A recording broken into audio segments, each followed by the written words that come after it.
Դրանից հետո տեսա երկնքից իջնող մի ուրիշ հրեշտակի, որ մեծ իշխանություն ուներ, եւ երկիրը նրա փառքից լուսավորվեց։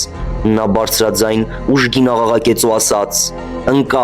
«Ընկավ մեծ Բաբելոնը ու դարձավ դևերի բնակավայր, արգելանոց բոլոր պիղծ հոգիների եւ վանդակ բոլոր անմաքուր ու ատելի թռչունների, որովհետեւ նրա պոռնկության թունդ գինուց խմեցին բոլոր ազգերը եւ երկրի թագավորները նրա հետ պոռնկացան ու երկրի վաճառականները նրա զեխության զորությունից հարստացան։ Երկնքից մի ուրիշ ձայն լսեցի, որ ասում էր. «Դուրս ելեք դրա միջից, իմ ժողովուրդ, որպեսզի դրա մեղքերին մասնակից չլինեք ու դրա պատուհասները չընդունեք, որովհետև դրա մեղքերը կուտակվեցին միջև երկինք, եւ Աստված դրա անիրավությունները հիշեց։ Հատուցեք դրան, ինչպես դա ձեզ հատուցեց, եւ նրան իր գործերի չափով կրկնապատիկը տվեք։ Այն բաժակով, որ նա լցրեց, նրան կրկնապատիկ լցրեք, որքան իրեն փառավորեց ու զեխացավ, այնքան տանջանք եւ սուկ տվեք նրան, որովհետև նա իր սրտում ասում է. թագուհի եմ նստել, այրիչ եմ եւ բնավ սուկ չեմ տեսնի։ Դրա համար մեկ օրում նրա վրա կգան իր պատուհասները,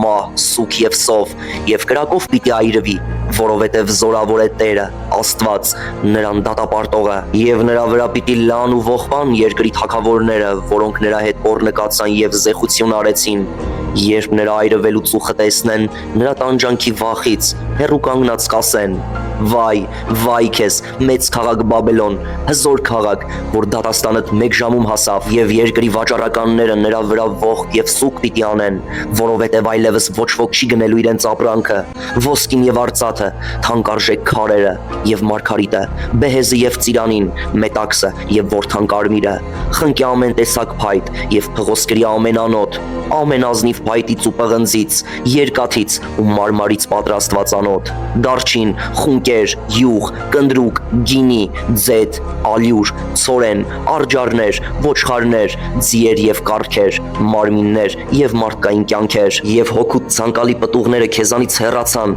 ինչպես եւ ամեն պարարտություն եւ լուսափայլ վայելչություն, եւ դրանք այլևս չես գտնելու։ Վաճառականները, որոնք դրանցով հարստացան, կկանգնեն հեռվում, նրա տանջանքի երկյուղից լաց ու սուկ անելով, կասեն. Վայ, մեծ քաղաք, որ հագել է իր բեհեզ, ծիրանի ու ворթան կարմիր եւ զարդարվել ոսկով, պատվական քարերով ու մարգարտով, որովհետեւ մեկ ժամում այդքան հարստությունը ավերակ դարձավ, ու ամեն նավավար եւ բոլոր նրանք, ովքեր ծովում են աշխատում, հեռվում կանգնեցին եւ նրա այրվելու ծուխը տեսնելով աղաղակում էին եւ ասում. Որ քաղաքներ այս մեծ քաղաքին նման, եւ իրենց գլուխներին հող էին ցանում եւ լաց ու սուկ անելով մեծաձայն աղաղակում ու ասում. Վայ, մեծ քաղաք, որով հարստացան ծովի վրա բոլոր մեծ նավեր ունեցողները, որովհետև մեկ ժամում ավերակ դարձավ։ Ուրախացեք նրա վրա, երկինք, սուրբ առաքյալներ եւ մարգարեներ, որովհետև Աստված ձեր դատաստանն արեց նրա դեմ։ Եվ մի հզոր հրեշտակ երկանաքարի պես մի մեծ քար վերցրեց ու ծովի մեջ գցեց, ասելով. Այսպիսի հարձակումով պիտի ընկնի Բաբելոն մեծ քաղաքը, ու այլևս գոյություն չպիտի ունենա, եւ քնարահարների ու երաժիշտների,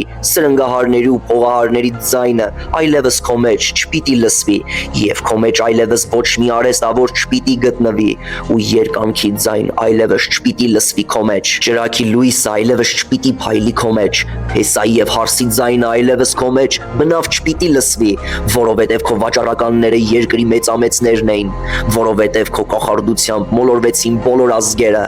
եւ քո մեջ գտնվեց արյունը մարգարեների, սրբերի եւ երկրի վրա մորթված բոլոր մարդկանց։